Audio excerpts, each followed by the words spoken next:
Let's make creamy Tuscan chicken today.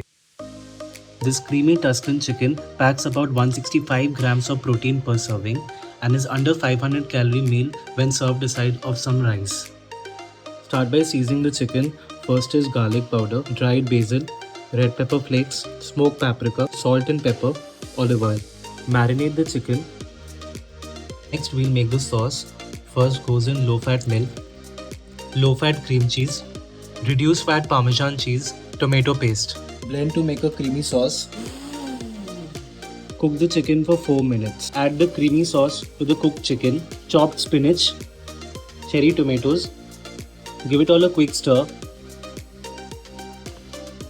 Reduce the heat to low and cook for 4 minutes. So this creamy Tuscan chicken is ready. Garnish with some fresh basil. Hope you love the recipe for this creamy Tuscan chicken. Do give it a try and let me know how you enjoyed making this recipe. Follow and subscribe to my channel for more such healthy and delicious recipes.